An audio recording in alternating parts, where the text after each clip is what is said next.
give you a step-by-step tutorial in this lesson on how to draw a very straightforward front-on view of a face.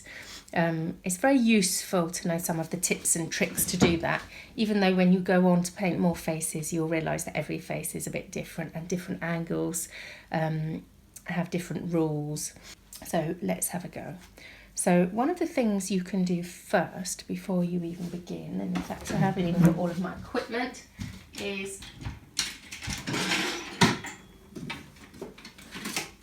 it can be quite useful to literally, I mean you could do this, I'm doing it with a ruler just because I haven't got too much time. I don't want to drag this on too long. You could do it freehand though, but these are just going to be little guide lines how wide your face is going to be, and what that means that it kind of helps you position the face roughly centrally on the page.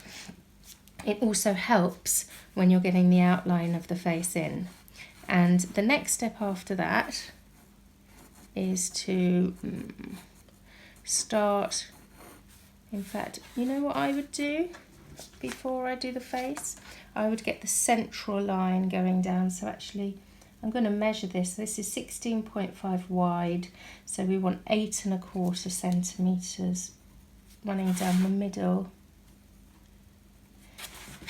This seems a little bit faffy, and some of you might not want to approach your faces like this, because as you saw in my other demos, you can go much wilder in your approach, but this is a more kind of technical way of doing it.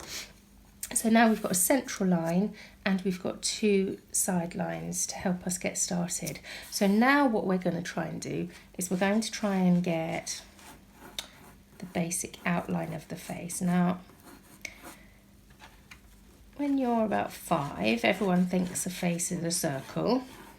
And then when you're about 6 or 7, everyone thinks a face is an oval. And then when you start actually looking at faces a bit more closely, you will see that they're neither a circle nor an oval, but they have a slightly more nuanced, subtle shape about them. There's a little chin that comes down like this. You have these slightly more angular lines in lots of people's faces, where that's sort of the jawbone, and then you come up and you start coming round.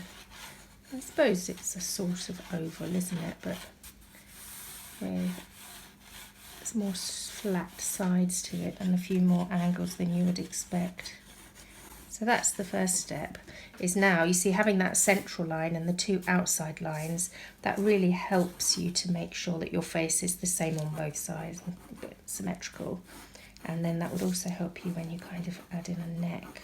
So the next step, once you've got your central line, is you really want to have a line going across your face, basically about halfway down, because the most common mistake that people really make is they draw their eyes up too high, too far up on the head, because what you'll see later is when I start to get the hair in, halfway down doesn't look silly anymore. You think it's going to look wrong, but actually it all falls into place right at the end. And then roughly halfway between where the eyes sit and the bottom of the chin is where your mouth is going to sit. So you sort of divide that about here, actually slightly further down than halfway, I would say. That's probably about there for the mouth. Okay, so now we've got a line for the eyes, a central line for the middle of the nose, and a line for the mouth. Now, next step I would always work on is I'd probably just do a couple of lines for where the nose goes, probably about here and here.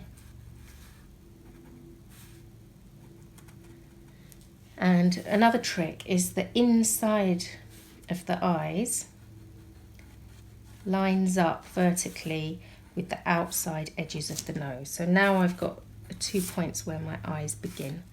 And again, when you're about 5, people tend to draw eyes as a circle.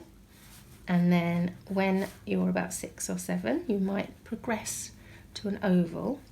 And then what you find is eyes are actually Again, they've got quite a few angles in them.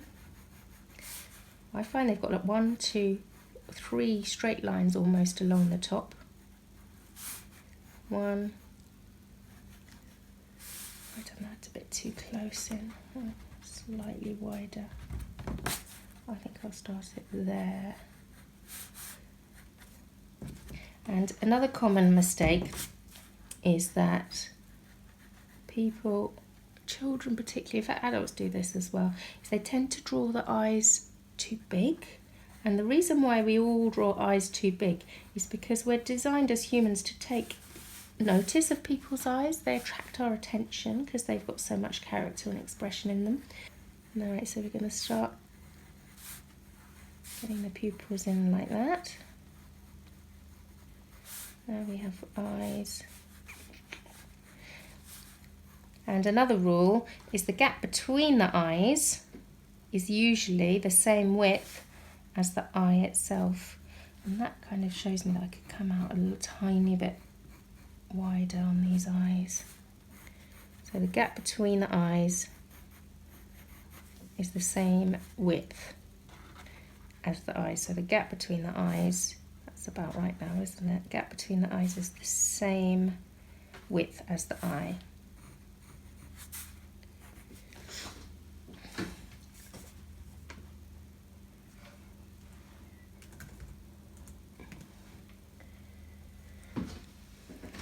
So then we could just mark in where the eyebrows go loosely at first. Eyebrows again, just above the eyes, and they tend to have quite a lot of angles in them, eyebrows. Some people have really curvy eyebrows, but most people, eyebrows have a bit of an angle to them like this. So now we've got eyebrows framing the face. Okay. Right, so now we could get a little bit more detail in this nose.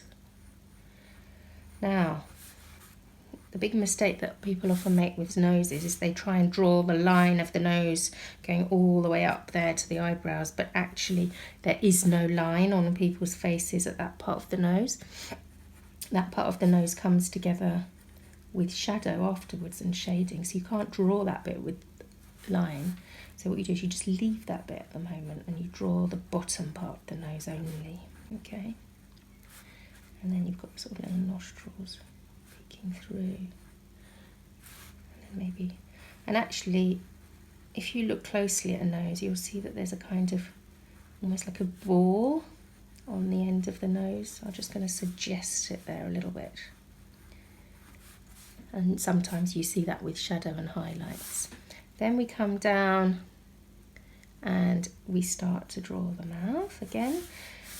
So we've got our central line, which is really helpful, so we can build it up from the middle. And I'm going to see if I can draw a fairly glamorous person in this. So we can get the lips here, and I might just shade those lips a little bit. A little tip with drawing mouths, if you wanted to draw a quick mouth, not get too bogged down with it, is if you just shade the top lip in like that and just draw a little line under where the bottom lip would be, it already starts to look like a mouth, and you've hardly done anything. You've just coloured the top lip in and done a little line under the bottom lip.